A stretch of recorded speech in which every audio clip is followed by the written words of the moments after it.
मित्रों नमस्कार, मैं यतीश कुमार आपके सामने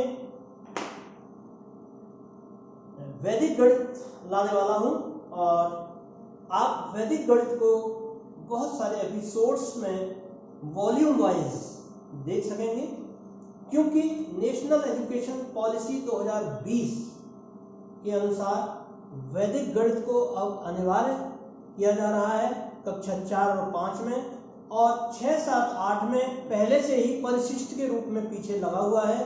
हालांकि हम सभी शिक्षक और बच्चे उस पर अभी ध्यान नहीं दे रहे हैं, लेकिन अब हमें नेशनल एजुकेशन पॉलिसी 2020 में हमें उस पर बहुत ध्यान देना होगा और हमें वैदिक गणित में बहुत सारी चीज़ों को समझना होगा। तो वैदिक गणित जिसमें कि जितनी भी आपकी संक्रियाएं हैं उन पर बात की जाएगी, आपके वर्ग हैं, कैसे वर्ग निकलें, कैसे वर्गमूल निकलें, कैसे घन निकाले जाएं, घनमूल निकाले जाएं, ये सब बात आपके सामने होने वाली है।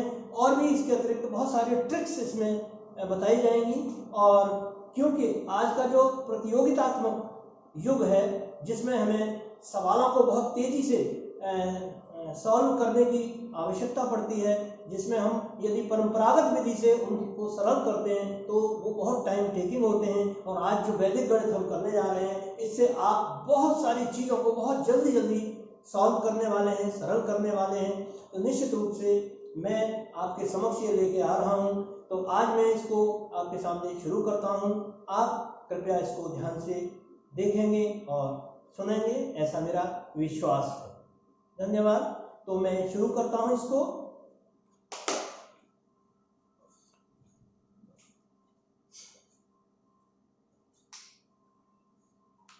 देखिए, वैदिक गणित में जो हमारे शंकराचार्य जी थे, उन्होंने अनेक सूत्रों को इसमें दिया है।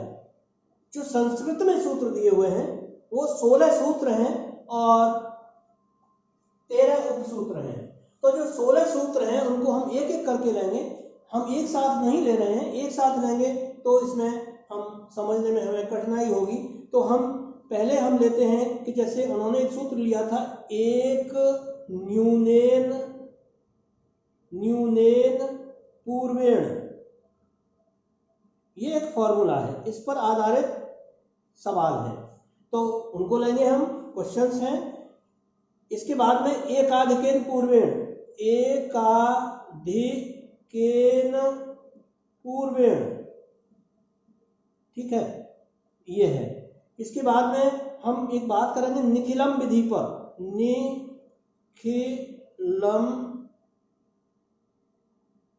विधि।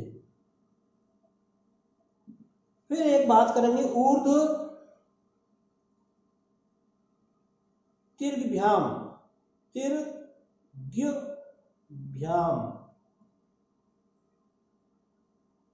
तो ये कम से कम हम 4 विधियां लेंगे। इसके बीच बीच में कुछ और भी विधि हम लेते हुए चलेंगे, और जब हम इनको करेंगे तो एक एक करके हम समझते जाएंगे। तो मैं पहली जो विधि लेने वाला हूं वो है एक न्यूनेन पूर्वेण, और इस विधि में हमारे कौन कौन से सवाल आते हैं उनको हम देखते हैं। हालांकि मैं आपको बता दूं, ये कुछ विशिष्ट विधियां हैं, ये यानी ये विधि, ये विधि, ये विधि, और लेकिन जो ऊर्ध्व तिर्घ्यभ्याम है ये एक ऐसी विधि है जिसमें फिर किसी भी प्रकार का सवाल होगा वो आपका सरल होगा। तो हम एक एक करके लेते हैं इसको। आप इसे बहुत ध्यान से सुनेंगे और देखते भी चलेंगे, और आप साथ साथ पेंसिल और अपनी कॉपी ले लें और हाथ के हाथ करते चलेंगे, फिर बाद में प्रैक्टिस करेंगे। देखिए, मैं बार बार कहूँगा कि ये जो वैदिक गणित है ये प्रैक्टिस मांगता है, और इसको करने के बाद में थोड़ा मनन करना पड़ेगा। जब भी आप पर खाली टाइम होगा, वैदिक गणित करने के बाद में आप थोड़ा सा सोचेंगे उसको कि हमने क्या क्या किया था। उनको बार बार रिवाइज जब करेंगे तो फिर वो आपकी आदत में आ जाएंगे, प्रैक्टिस में आ जाएंगे, और फिर वही हम बच्चों को बताएंगे उसी तरह से, और बच्चे फिर निश्चित रूप से हमारा वैदिक गणित करने में पारंगत होंगे। तो मैं पहली विधि लेता हूं जिसका नाम है एक न्यूनेन पूर्वेण। एक न्यूनेन पूर्वेण, इसमें कौन कौन सी विधियां, इसमें हम क्या करने वाले हैं वो समझना है हमें। तो देखिए इसमें हमें पहले एक टर्म आने वाली है जिसका नाम है कॉम्प्लीमेंट, पूरक। तो कॉम्प्लीमेंट क्या है ये समझना है हमको, है ना। तो वो कॉम्प्लीमेंट के लिए भी एक फॉर्मूला है, जो 16 फॉर्मूले हैं, 16 सूत्र दिए हैं हमारे शंकराचार्य जी ने। तो उसमें एक सूत्र ये भी है, निखिलम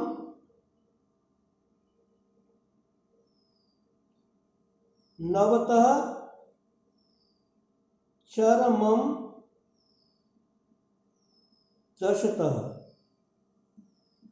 ये एक सूत्र ये है। इसका मतलब है निखिलम का मतलब होता है संपूर्ण, निखिलम का मतलब होता है संपूर्ण, और चरमम का मतलब होता है अंतिम, अंतिम अंक। यानी मान लो मैंने 3, 6, 3, 3, 4, 5, 7 ये अंक लिखे, तो चरमम अंक ये वाला होगा और निखिलम माने संपूर्ण अंक ये होंगे। ये समझना है इस सूत्र में ये चीज है। तो अभी हम बात करेंगे कि इसका मतलब क्या है, निखिलम नवतः चरमम दशतः। इसको बार बार मैं बोल रहा हूं, याद कर लीजिएगा। निखिलम नवतः चरमम दशतः कहने का मतलब चरम अंक, अंतिम अंक को 10 से घटाना है और सारे अंकों को 9 से घटाना है। चरम अंक को 10 से घटाना है दशतः, और निखिलम यानी संपूर्ण अंकों को 9 से घटाना है, तो हमारा पूरक अंक मिल जाएगा। पूरक क्या चीज हुई, थोड़ा एक बार और समझते हैं। पूरक अंक का मतलब है कि मान लीजिए मैंने लिखा 35, तो इस ये 100 में से, ये इसका आधार हम 100 मानेंगे और 100 में से 35 घटाएंगे तो कितना आएगा, 65। तो कहने का मतलब है 35 का आधार 100 होगा, 100 में से 35 घटाएंगे तो हमारा 65 आएगा। तो 65 हमारा यहाँ पूरक कहलाएगा, यानी हमारा कॉम्प्लीमेंट कहलाएगा। अब ये तो छोटा सा था तो हमने घटा लिया, जब बड़ी बड़ी संख्याएं आएंगी तो हम ऐसे नहीं घटा पाएंगे, तो फिर हमको उसमें उस सूत्र का उपयोग करना होगा। सपोज के मुझे 7, 3, 5, 4 इसका मुझे चाहिए कॉम्प्लीमेंट, तो मैं इस कॉम्प्लीमेंट कैसे निकालूंगा, तो निखिलम नवतः चरमम दशतः, यानी इसको 10 से घटाना है, इसको 9 से, इसको 9 से, इसको 9 से घटा दीजिए, you will get your answer, यानी यू विल गेट कॉम्प्लीमेंट 10। ये 6 आएगा, 9 में से 5 घटाएंगे कितना आएगा, 4 आएगा, 9 में से 3 घटाएंगे 6 आएगा, 9 में 7 घटाएंगे 2 आएगा, यानी 2646। ये हमारा पूरक है, यानी कॉम्प्लीमेंट है किसका, इस संख्या का, ये पूरक है।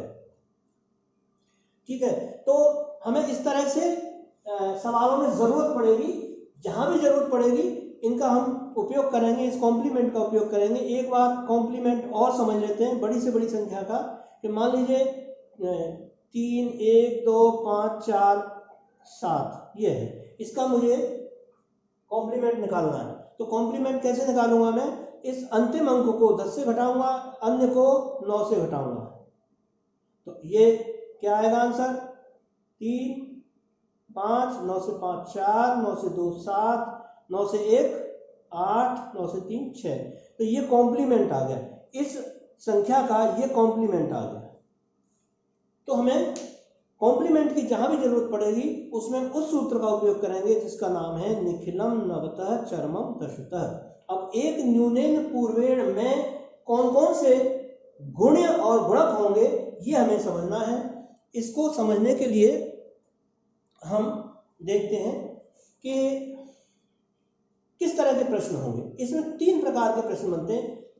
एक न्यूनेन पूर्वेण, जिसमें 9 से गुणा करनी हो, 99 से गुणा करनी हो, 9 से 99 से गुणा करनी हो, 9009 से 99 से गुणा करनी हो, जिसमें 99999 के अंक आ रहे हो, उन सब से हमें जब गुणा करनी हो किसी भी अंक में, किसी भी संख्या में, तब हम उन प्रश्नों को, उन गुणाओं को हम एक न्यूनेन पूर्वेण सूत्र के अंतर्गत रखते हैं।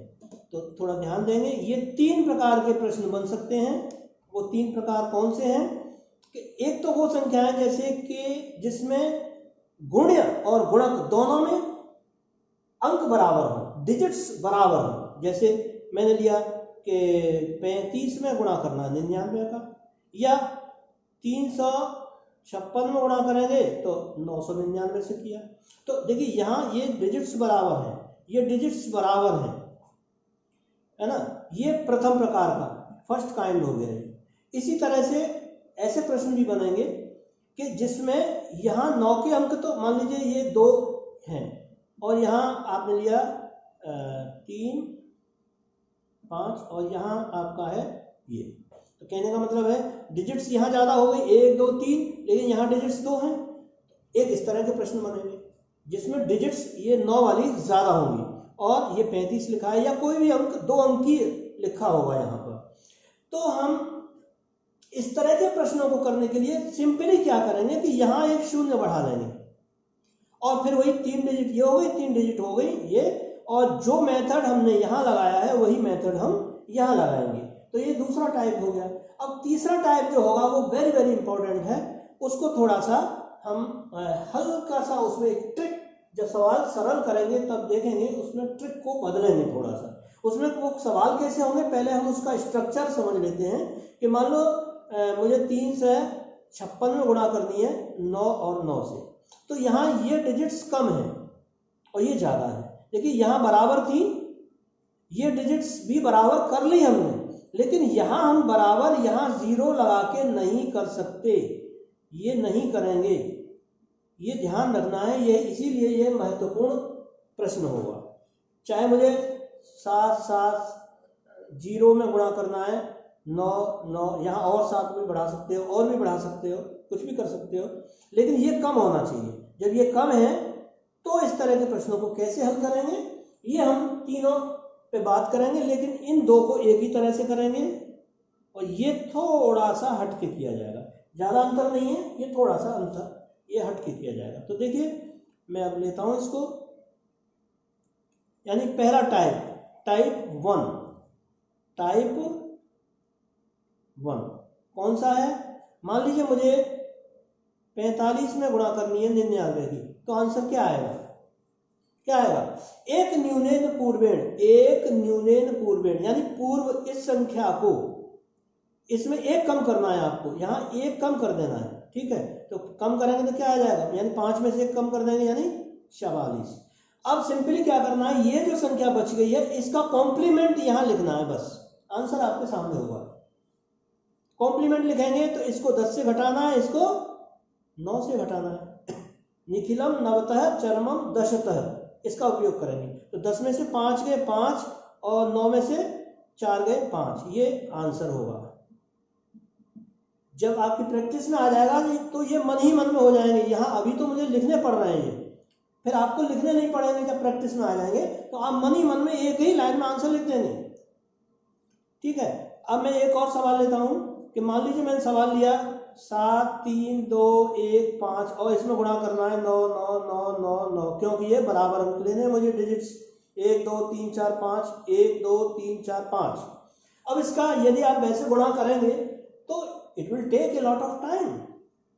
तो हम क्या करें, इसका आंसर देखो एक ही लाइन में लिखने वाला हूं मैं, आप देखेंगे क्या करूंगा मैं। देखिए 7 3 2 1, इसको एक न्यून कर दीजिए 4। क्या करना है अब, इसको 9 से घटाना है, इसको 9 से घटाना है, इसको 9 से घटाना है, इसको 9 से घटाना है, इसको 10 से घटाना है। 9 से घटाया 2, 9 से घटाया 3 को 6, 9 से घटाया 2 को 7, 9 से घटाया 1 को 8, 10 से घटाया 5 को 5। ये आपका आंसर होगा। एक ही लाइन में आंसर आपको मिल रहा है ना आंसर। ये है वैदिक गणित।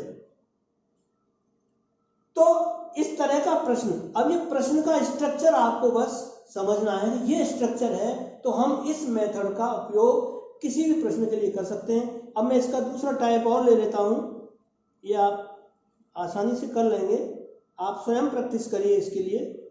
मैं टाइप 2 लेता हूं। टाइप 2 में क्या करूंगा मैं कि मान लीजिए 4 3 2 और मैं यहां गुणा करता हूं 9 9 9 और 9 से। मुझे सिंपली क्या करना है, यहाँ शून्य बढ़ा लेना है ताकि ये डिजिट्स बराबर हो जाए। ये बराबर हो गई हैं। सिंपली क्या करना है मुझे, ये ज्योमेट्री यहाँ लिखना है मुझे एक न्यून करके, तो 0 4 3 1, इस 2 में से 1 घटा देंगे 1। अब मुझे क्या करना है, इसको 9 से घटाना है, इसको 9 से घटाना है, इसको 9 से घटाना है, इसको 10 से घटाना है। 10 में से 2 गए, अभी मैं इसको इधर से ही लिखूंगा। 9 में से 0 गया 9, 9 में से 4 गया 5, 9 में से 3 गया 6, 10 में से 2 गया 8। This is your answer. Type 2 खत्म हो जाएगा। तो मैं समझता हूं कि सभी साथी इसको बहुत अच्छी तरह से समझेंगे। केवल ध्यान कॉम्प्लीमेंट पे देना है, कॉम्प्लीमेंट को समझना है क्या है कॉम्प्लीमेंट, उसकी मदद से हम इन सवालों को बहुत तेजी से, जो सवाल कम से कम यदि आप परंपरागत विधि से करेंगे तो it will take at least 3 minutes और 2 मिनट्स। और आप देख लीजिए इसमें कितना समय लग रहा है, मुझे लगता है 10 से 15 सेकंड के अंदर आपका आंसर सामने है। टाइप 3 वेरी वेरी इंपॉर्टेंट, ध्यान देंगे, बहुत महत्वपूर्ण है। टाइप 3 जिसमें क्या है कि मान लीजिए 3 4 5 में गुणा करनी है मुझे, इधर अंक कम है, 9 के कम है, यहां हम शून्य नहीं बढ़ा सकते। ध्यान देंगे, यहां हम शून्य नहीं बढ़ा सकते, बिल्कुल ध्यान रखेंगे, यहां शून्य नहीं बढ़ा सकते, बिल्कुल नहीं बढ़ाएंगे, क्योंकि ये मेथड नहीं लगने वाला। अब आपको क्या करना है, फिर वही मेथड वही है, थोड़ी सी प्रोसेसिंग चेंज करेंगे। क्या करना है, इसमें 1 कम करिए, 3 4 4, ये तो वही रहा जैसे पहले हमने किया था, वो फिर किया हमने, यहां से 1 कम कर दिया, 1 न्यून कर दिया, नाम है 1 न्यूनेन पूर्वेण, तो हमने 1 कम कर दिया।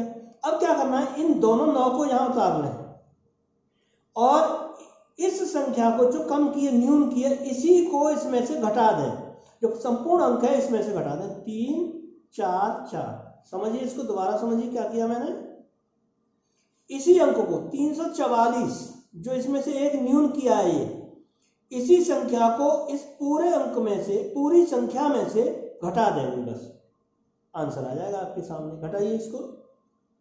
9 से 4 गए 5, 9 से 4 गए 5, 4 से 3 गया 1, 4 3, आंसर।